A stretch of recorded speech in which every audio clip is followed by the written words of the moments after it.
ശാസിക്കേണ്ട സമയത്ത് ശാസിച്ചില്ല. നാടൻ ഭാഷ പറഞ്ഞ പിള്ളേരെ കയറൂരി വിട്ടു. അതുകൊണ്ട് എന്തോ സംഭവിച്ചെന്ന് ചോദിച്ചാൽ, ഈ പിള്ളേര് അനുസരണ വരാഞ്ഞതുകൊണ്ട് ചെറിയ ചെറിയ കള്ളത്തരമൊക്കെ വീട്ടിൽ കാണിച്ചു.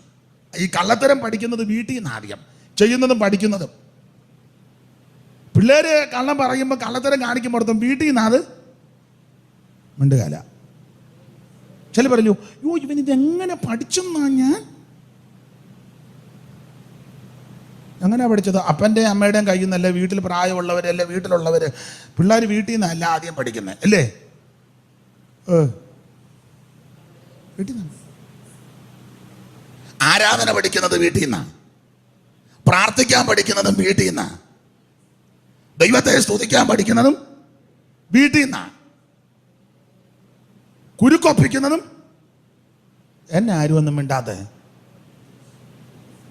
ചില പിള്ളേർ പ്രായമാകുമ്പം ഉണ്ടല്ലോ, ചില അപ്പനും അമ്മയും പറഞ്ഞ് ഞാൻ കേട്ടു, യോ ഇവൻ എങ്ങനിത് മിണ്ടുകയില്ല. ആട്ടെ, ഉദാഹരണം പറയാം. ചെറിയ ചെറിയ മോശനം പിള്ളേര് വീട്ടിൽ നടത്തും. ചില പിള്ളേര് അന്നേരം പിടികൂടി ശാസിച്ചോണം. അടിക്കേണ്ടതാണ് അടിക്കണം, നിർത്തേണ്ടതാണ്. അപ്പൻ്റെ പോക്കറ്റിൽ നിന്ന് 10 രൂപ എടുത്തു, അപ്പൻ അറിഞ്ഞില്ല, അമ്മ അറിഞ്ഞെങ്കിൽ അന്നേരം പിടികൂടണം. അല്ലെ അമ്മയുടെ പേഴ്സിൽ നിന്ന് കാശ് മോട്ടിച്ചു, അപ്പൻ അറിഞ്ഞു, അമ്മ അറിഞ്ഞില്ല, പിടികൂടണം.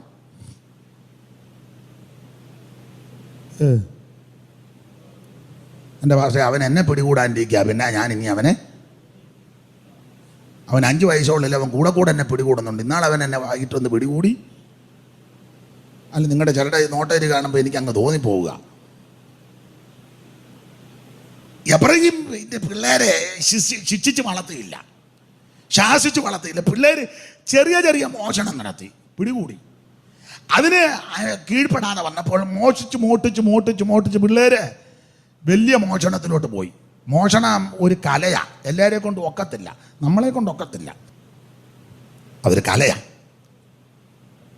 അപ്പം ഈ പിള്ളേർ മോഷ്ടിച്ച് കലാപരമായിട്ട് മോഷ്ടിച്ച് ഒടുവിൽ ചെറിയ മോഷണത്തിൽ തുടങ്ങി ഒടുവിൽ പിള്ളേര് വലിയ മോഷണത്തിൽ ചെന്നു.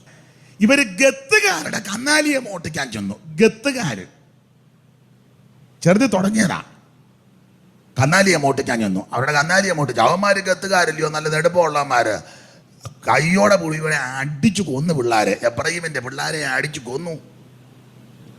സ്തോത്രം. അതുകൊണ്ടൊരു കാര്യം മാതാപിതാക്കളോട് പറയാം, പിള്ളേരെ ശിക്ഷിച്ച് വളർത്തേണ്ട സമയത്ത് ശിക്ഷിക്കണം, അടിക്കേണ്ട സമയത്ത് അടിക്കണം, ലാളിക്കേണ്ട സമയത്ത് ലാളിച്ചോണം. ഞാൻ നിങ്ങൾ വല്ലാതെ കുറ്റക്കാരാ. അപ്പം പിന്നെ പുതിയ പഠിത്തവും നിയമമൊക്കെ പിള്ളേരെ തല്ലുകയേ സാർമാരൊന്നും ഇപ്പം പിള്ളേർ നല്ല തല്ലിക്കോണം. ഞാൻ ട്യൂഷൻ വിടുന്നുണ്ട്, അടിച്ച് പഠിച്ചില്ലെങ്കിൽ ചുമ്മാ തല്ലണ്ട, പഠിച്ചില്ലെങ്കിൽ അടിക്കേണ്ട സമയത്ത് അടിച്ചു വളർത്തണം, ലാളിക്കേണ്ട സമയത്ത് ലാളിക്കണം. ഒലയ്ക്കൊക്കെ അടിക്കുകയും ചെയ്യരുത്. പിള്ളേരെ അടിക്കേണ്ട പ്രയോഗം വരെ പുസ്തകത്തിലുണ്ട്. ഇത്ര ഫോഴ്സിൽ അടിക്കാമെന്ന്. വടി കൊണ്ട് അടിക്കാം, നെല്ല് കുത്തിക്കൊണ്ട് നമ്മളെ ചേർക്കാം, ഒലയ്ക്ക കൊണ്ടേ. സ്തോത്രം. ഞങ്ങളവിടെ ഒരു അമ്മയുണ്ടായിരുന്നു, മടൽ കീറിക്കൊണ്ടിരിക്കുക വെട്ടുകത്തിക്ക്. മോനോട് കണ്ട് പറഞ്ഞാൽ വെട്ടുകത്തിക്ക് ഒറ്റ കയറ്, കാല് മുറിഞ്ഞു. വെട്ടുകത്തിക്ക് വാക്കത്തിക്ക് എറിഞ്ഞെന്ന്. വേറൊരു തള്ളയുണ്ടായിരുന്നു, മോളോട് അമ്മയും മോളും കൂടെ അടുക്കളയിൽ പെരുമാറിയപ്പോൾ ഏതാണ്ട് പറഞ്ഞ് ഇഷ്ടപ്പെട്ടില്ല. അത് കടിക്കരിക്കടി എന്ന് ഏതാണ്ട് പറഞ്ഞതാ. കയ്യിലൊരു മുടുത്ത സ്പൂൺ ഇരുന്ന് ഒറ്റക്കൊത്ത് സ്പൂൺ ഇതിലേക്ക് കൂടി ഇപ്പറ ഇറങ്ങി. അങ്ങനെയൊന്നും കുഞ്ഞുങ്ങളോട് ചെയ്യരുത്. അടിക്കണം, അതിനൊക്കെ പ്രയോഗമുണ്ട്. അടിയുടെ ഫോഴ്സ് വരെ സദൃശവാക്യത്തിലുണ്ട്. അപ്പോൾ പിള്ളേരെ ശാസിക്കേണ്ട സമയത്ത് ശാസിച്ചില്ല. ചെറിയ മോഷണം കണ്ടുപിടിക്കുമ്പോഴേ നിർത്തണം. എൻ്റെ വല്യമ്മച്ചി പറഞ്ഞൊരു കഥ, അമ്മയുടെ അമ്മ പറഞ്ഞൊരു കഥയുണ്ട്. കഥയല്ല, സംഭവമാണ്.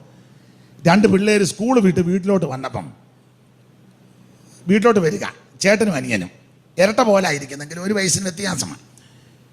ചേട്ടനും അനിയനും വീട്ടിലോട്ട് വന്നപ്പം ഈ കണ്ടത്തിലെല്ലാം പച്ചക്കറി ഇട്ട സമയമാണ്. അപ്പം പാവൽ ധാരാളം പാവയ്ക്ക ഇങ്ങനെ നല്ല രസമല്ലേ തൂങ്ങി കിടക്കുന്ന കാണാൻ. ചേട്ടൻ എന്നോട് പറഞ്ഞ് നമുക്ക് 2-3 പാവയ്ക്ക പറിക്കാം. ഇവന്മാർ അങ്ങോട്ടും ഇങ്ങോട്ടും നോക്കി ആരെയും കണ്ടില്ല. പാവയ്ക്ക 4-5 പറിച്ചു. അത് മോട്ടിച്ചുകൊണ്ട് വീട്ടിൽ വന്നു. വീട്ടിൽ വന്നപ്പോൾ അമ്മയുടെ കയ്യിലോട്ട് കൊണ്ട് കൊടുത്തു. അമ്മ ചോദിച്ച് എവിടെ നിന്ന് കിട്ടിയടാ പാവയ്ക്ക? അമ്മേ അത് ഞങ്ങൾക്ക് അവിടെ കിടന്ന് കിട്ടിയതാ. ആരെങ്കിലും തന്നതാണോ? തന്നല്ലേ, ഞങ്ങൾക്ക് അവിടെ കിടന്ന് കിട്ടിയതാ. ഇതെന്തിനാ ഇവിടെ കൊണ്ടുവന്നത്? അമ്മേ പാവയ്ക്ക നല്ലതാ. അപ്പോൾ അമ്മ ചോദിച്ചു നിനക്കിഷ്ടമാണെന്നോ പാവയ്ക്ക? എനിക്കിഷ്ടമാണ്. നിനക്കിഷ്ടമാണെന്നോടാ? എനിക്കും ഇഷ്ടമാണ്. കറി വെച്ചാൽ കൂട്ടുപോടാ, കഴിക്കും. ആട്ടെ. നല്ല അമ്മ ചെയ്തത് ഇത് കൊണ്ടുവന്ന 4-5 പാവയ്ക്കാണ്. അത് മുഴുവൻ അരിഞ്ഞേച്ച് ഉപ്പ് പോലും ചേർക്കാതെ 5 പാവയ്ക്കായി അരിഞ്ഞ് അടുപ്പേ വെച്ച് വറ്റിച്ചു. പറിച്ചവൻ 2 പേരും പറിച്ച് 2 ഇല ഇഞ്ഞെടുത്തോണ്ട് വരാം. തൂഷനില്ല 2 വിട്ടേച്ച് 2 പിടിച്ച് 2 ഇലയുടെ മുന്നിലിരുത്തി ഈ ചട്ടിക്കകത്ത് ഉപ്പ് പോലും ചേർക്കാതെ വറ്റിച്ച് 2 ഇലയിലോട്ട് കുടഞ്ഞിട്ടു. മുഴുത്തൊരു വടിയെടുത്ത് നിന്ന് കഴിക്കടാന്ന് പറഞ്ഞു. ഇഷ്ടം നല്ലതല്ലേ പാവയ്ക്ക? കഴിക്കടാന്ന് പറഞ്ഞു. കഴിക്കടാ. ഒരുത്തൻ എത്ത് കഴിച്ചപ്പോൾ കയ്പ, മറ്റവനും തതൈവ. അടിയും തുടങ്ങി. എൻ്റെ വല്യമ്മച്ചി പറഞ്ഞ കാര്യം നടന്നതാ. അടിച്ചു, നന്നായിട്ട് അടിച്ചു. കൈപ്പുള്ള പാവയ്ക്കല്ലയോ, അടിയുടെ വേദന കൊണ്ട് കുറച്ചുകൂടെ കഴിച്ചു. പിന്നെ വയ്യ. നല്ലതല്ലേടാന്ന് ചോദിച്ചു. അയ്യോ നല്ലതല്ലേ കഴിക്കുന്നതെന്ന് പറഞ്ഞു. അടി. എഴുന്നേക്കാൻ പറഞ്ഞു. എഴുന്നേറ്റു. ഈ പാവയ്ക്ക 2 ഒരു മുഴുത്ത ചട്ടി എടുത്ത് 2 ചട്ടി എടുത്തേച്ച് 2 ചട്ടിക്കകത്തും ബാക്കി ഇട്ട് 2 പേരുടെയും തലയിൽ വെച്ചു. നടന്ന കാര്യമാണ്. 2 പേരുടെയും തലയിൽ വെച്ചു. അമ്മ പുറകെ വടിയായിട്ട്, മക്കൾ 2 ഫ്രണ്ടില് പറിച്ചെടുത്തോട്ട് കൊണ്ടുപോവുക. നടക്കാതെ വരുമ്പോൾ പിന്നെ അടിക്കും. അപ്പോൾ നാട്ടുകാരും എല്ലാം കാണുന്നുണ്ടേ. കൊണ്ടുവന്ന പാവയ്ക്ക കൃഷി ചെയ്തെടുത്ത് കൊണ്ടുവന്ന് അപ്പം ഉടമസ്ഥനും വേലക്കാരും അവിടെ വെള്ളം കോരിയാക്കിയ. കൊച്ചുങ്ങളും കരഞ്ഞു. അവരോടി വന്ന് കാര്യം തിരക്കപ്പോൾ ഇതാ സംഭവം. അപ്പോൾ ആ ഉടമസ്ഥൻ, മുതലാളി നല്ല മനുഷ്യനാണ്. മുതലാളി പറഞ്ഞു എന്തിനാ കൊച്ചുങ്ങളെ തല്ലിയത്? അതുങ്ങൾ ആഗ്രഹിച്ച്, ഇവിടെ ഇഷ്ടം പോലെ പാവയ്ക്ക എനിക്കുണ്ടല്ലോ, അതുങ്ങൾ ആഗ്രഹിച്ച് 4-5 പറഞ്ഞത്. അയ്യോ മോശമായിപ്പോയി, ഇങ്ങനെ നല്ലൊരിതായിരുന്നു, മോശമായിപ്പോയി. അപ്പോൾ ഈ അമ്മ ചട്ടി അവിടെ വെപ്പിച്ചേച്ച് അങ്ങേരുടെ ക്ഷമ പറഞ്ഞു. മേൽ ചെയ്യത്തില്ലെന്ന് പറയിപ്പിച്ചു. ക്ഷമയും ചോദിച്ചു. അപ്പം പിന്നെ ആ മനുഷ്യൻ പറഞ്ഞു എന്നാലേ കുഞ്ഞുങ്ങളെ അങ്ങനെ. തള്ള പറഞ്ഞൊരു ഡയലോഗാണ്, അത് പറയാനാ. അതെ മുതലാളി, ഞാൻ ഇന്ന് എൻ്റെ പിള്ളേരെ തല്ലിയില്ലെങ്കിൽ കുറെ കൊല്ലം കഴിഞ്ഞാൽ നാട്ടുകാരെല്ലാം കൂടെ എൻ്റെ പിള്ളേരെ തല്ലേണ്ടത് ഞാൻ എൻ്റെ കണ്ണുകൊണ്ട് കാണും. ഇന്നിപ്പോൾ ഞാനാ തല്ലിയത്. ഞാൻ ഇവന്മാരെ 2 തല്ലിയില്ലെങ്കിൽ കുറെ വർഷം കഴിഞ്ഞ് എൻ്റെ മുന്നിലിട്ട് നാട്ടുകാർ മുഴുവൻ ഇവരെ തല്ലുന്നത് എൻ്റെ കണ്ണുകൊണ്ട് എനിക്ക് കാണണം. അതെനിക്ക് ഒക്കത്തില്ല, എനിക്ക് സഹിക്കാനൊക്കത്തില്ല. നിങ്ങൾ അമ്മമാരും പിതാക്കന്മാരും സഹോദരങ്ങളും ഉണ്ടല്ലോ. സഹോദരൻ ഇനി ചെറുക്കൻ എൻ്റെ കൂടെ വരുമോ എന്നറിയത്തില്ല ജോബിന്. എന്നാലും ഞാൻ അങ്ങ് പറയുക. ഞങ്ങളിങ്ങനെ സംസാരിച്ചപ്പം കുഞ്ഞൂട്ടിച്ചാന് മോനെ തല്ലുമാരെന്നാണ് പറഞ്ഞത്. അപ്പോൾ ഒടുവിൽ ജോബിൻ തന്നെ എന്നോട് പറഞ്ഞത്, ഒടുവിൽ അപ്പച്ചനോട് ആരോ ചോദിച്ചു, മോളോ ആരാണ്ട് ചോദിച്ചു, എന്തിനാ പപ്പ വെറുതെ ഇങ്ങനെ മോനെ തല്ലിയെന്നെങ്ങാണ്ട് ചോദിച്ചപ്പം കിടപ്പിലാകേണ്ടപ്പോഴാ. അന്ന് ഞാൻ അവനെ തല്ലിയത് കൊണ്ടാണ് ഞാനിപ്പോൾ കിടപ്പിലായപ്പോൾ അവൻ എന്നെ നോക്കുന്നെന്ന്. മനസ്സിലായോ? മനസ്സിലാകുന്നുണ്ടോ? വെറുതെ പിള്ളേരെ തല്ലുകയും ചെയ്യരുത്. ചില പറഞ്ഞു തരുമ്പോൾ പൊത്തോന്ന് അങ്ങനെയുള്ള പിള്ളേർ അനുസരിക്കുകയല്ല. ഇന്ന കാര്യത്തിന് അതല്ലെന്നും ഇത് തെറ്റാണെന്നും അവർക്ക് ബോധ്യം വരികയും ചെയ്യണം. എപ്പോഴും പിള്ളേരെ അനുസരിച്ച് കീഴ്പ്പെടുത്തി വളർത്തിയില്ല, പിള്ളേരെ ശാസിച്ചില്ല. ഏലിക്ക് പറ്റിയ കുഴപ്പം ശാസിച്ചില്ലെന്നുള്ളത് മാത്രമല്ല, ശാസിച്ച് അമർത്തിയില്ലെന്നാ. ശാസിക്കുക മാത്രം പോരെ, ശാസിച്ച് അമർത്തണം. ഞാൻ നന്നായിട്ട് തല്ല് മേടിച്ചിട്ടുണ്ട് ഞങ്ങളുടെ വീട്ടിൽ. ഇഷ്ടംപോലെ എന്നെ തല്ലിയിട്ടുണ്ട്. അയ്യോ, എന്നെ തല്ലുന്നതെല്ലാം ഞാൻ തറുതല പറയുന്നതിനാ കൂടുതലും. ഒറ്റയ്ക്കൊറ്റയ്ക്ക് വർത്താനം പറയും. അതിന് ഞങ്ങളുടെ അമ്മ നല്ല അച്ചാച്ചൻ അത്രയും തല്ലിയിട്ടുണ്ട്. അമ്മയാണ് തല്ലുന്നത്. ഒരിക്കൽ ഞങ്ങളുടെ അമ്മയും ഞങ്ങളുടെ കുടുംബത്തിൽപ്പെട്ടൊരു കൊച്ചമ്മയും കൂടെ സംസാരിക്കുക. അവർ സംസാരിച്ചിട്ടുണ്ട്. അപ്പം ഞാനൊന്ന് എനിക്കൊന്ന് 5-ലാന്നോ 6-ലാന്നോ പഠിക്കുക.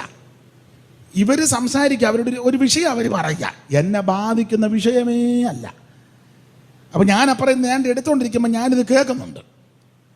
ഇവർ പറഞ്ഞുകൊണ്ടിരിക്കുന്നുണ്ട്. ഞാൻ അവിടുന്ന് എഴുന്നേറ്റ് അവിടെ ചെന്ന് ഇവരുടെ ഇടയ്ക്ക് കയറി അതിന് മറുപടി പറഞ്ഞു. അവർ മൂത്തവർ പ്രായമുള്ള അമ്മമാർ പറയുന്നതിന് ഞാൻ മറുപടി പറയേണ്ട വല്ല കാര്യമുണ്ടോ? മറുപടി പറയുക ഒറ്റയടി. എൻ്റെ അമ്മ എൻ്റെ കന്നത്തിനിട്ട് ഒറ്റയടി. എനിക്ക് എവിടാന്ന് പോലും അറിയാൻ മേല. ഈ ചില പറയാം നക്ഷത്രം എണ്ണിയെന്ന്. സൂക്ഷം ഞാൻ എണ്ണി. തല കുടഞ്ഞപ്പോൾ അമ്മ പിന്നെ നിൽക്കുക അടിക്കാൻ. അതിന് മറ്റേ കൊച്ചം ഓടാന്നും പറഞ്ഞു. അമ്മ അടിക്കും. അടിച്ചാ വളർത്തിയത്. അതുകൊണ്ട് ഞാൻ മുഖാന്തരം എൻ്റെ അപ്പനും അമ്മയും ദുഃഖിക്കേണ്ടിയും വന്നിട്ടില്ല. മരിക്കുന്ന സമയത്തും അവർ സന്തോഷത്തോടാ പോയത്. അന്നേരം എൻ്റെ അമ്മ പറഞ്ഞു, നീ ഉള്ളത് എനിക്കൊരു ആശ്വാസമാണ്. ഇളയ സഹോദരങ്ങളൊക്കെ ഉണ്ടല്ലോ, അതുകൊണ്ടാണ് പറഞ്ഞത്. നീ ഉള്ളത് കൊണ്ട് എനിക്ക് മനസമാധാനം ഉണ്ടെന്ന്. ആ അമ്മ എന്നെ കൂടുതൽ തല്ലിയത്. ഞാൻ ഗുണപാഠമായിട്ട് പറഞ്ഞതേ ഉള്ളൂ. വിഷയം വിട്ടേക്കാം. നിങ്ങളുടെ ഇരിപ്പ് കണ്ട് ഇനി ഉച്ച കഴിഞ്ഞ് വീട്ടോട് തന്നെ പിള്ളേരെ പിടിച്ചത് ഞാൻ ഇതുവരെ നിന്നെ തല്ലാത്തതിൻ്റെ തല്ലല്ല. ഇന്ന് ഉച്ച കഴിഞ്ഞ് കലകമൊന്നും ഉണ്ടാക്കിയേക്കരുത്. പാസ്റ്റ് പറഞ്ഞപ്പോഴാണ് എനിക്ക് ഇതിനെപ്പറ്റി ബോധം വന്ന്. ഞാൻ ഇത്രയും നാളും ചിന്തിച്ചില്ല. ഞാൻ കുറേ നാളായിട്ട് ഈ കോവിഡ് തുടങ്ങിയ പിന്നെ നിന്നെ തല്ലിയിട്ടില്ല. അതിൻ്റെ എല്ലാം കൂടെ ഇന്നങ്ങ് തീർത്തിട്ട് ദോഷമൊന്നും ഒപ്പിച്ച് വെക്കരുത്. ആട്ടെ,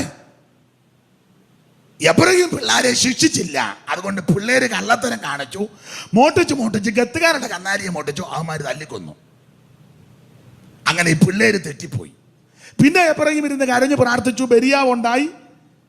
അതിൽ നിന്ന് പിന്നെ 3-ാം തലമുറ യഹോശുവ, 2-ാം തലമുറ നൂന്റെ മകൻ യഹോശുവ.